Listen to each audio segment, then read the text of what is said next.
Proverbs 18:21 says this: the tongue has the power of life and death. The tongue has the power of life and death. Or you could say it this way: words are a matter of life and death.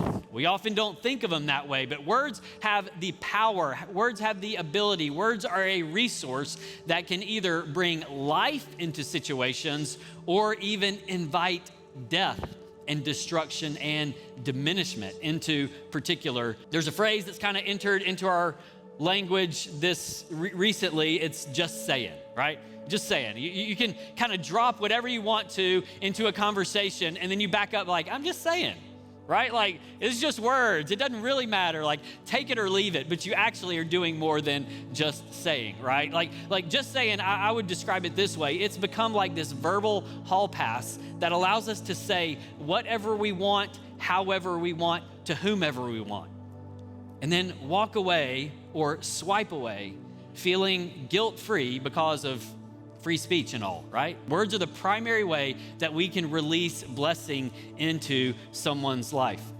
If you look at the very beginning of Jesus's ministry, just after he was baptized and the Holy Spirit came and descended on him in the form of a dove, there was a voice from heaven spoken over his life. And here's what that voice said, Luke chapter 3, verse 22. You are my beloved son, with you I am well pleased. Blessing is God's most ancient instinct, and some of y'all need to hear that because it's not how you relate to God.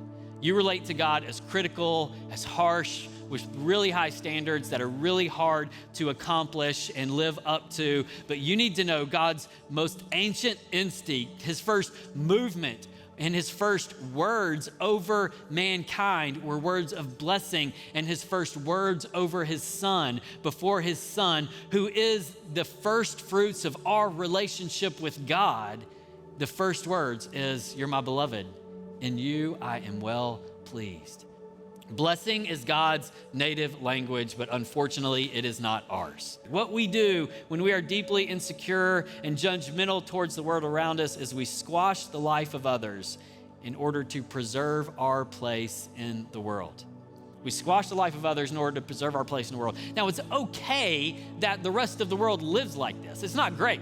It's not the world we really want our kids growing up in, but where it really gets wrong, as James is saying, is when we declare the goodness of God on a Sunday morning, and then we curse those created by God and loved by God and valued by God on Monday morning.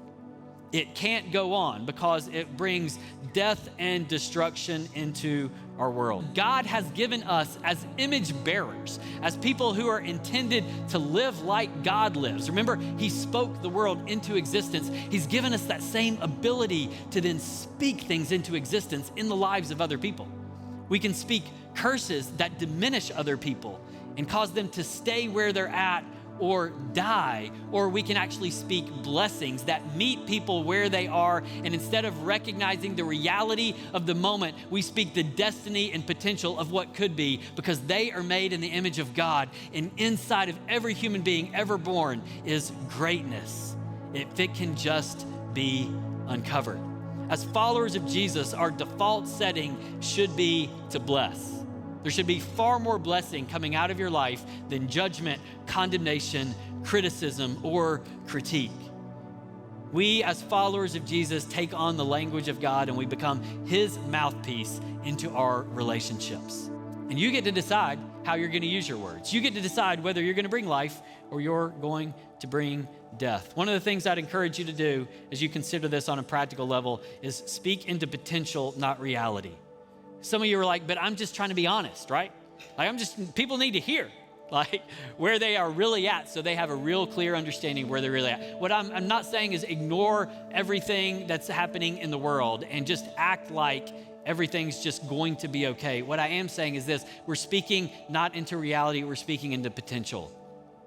In the lives of your coworkers, and the lives of your friends, and the lives of your children, and the lives of your spouse, the lives of your neighbors, we're speaking into what they could be and not just simply condemning them for where they are today.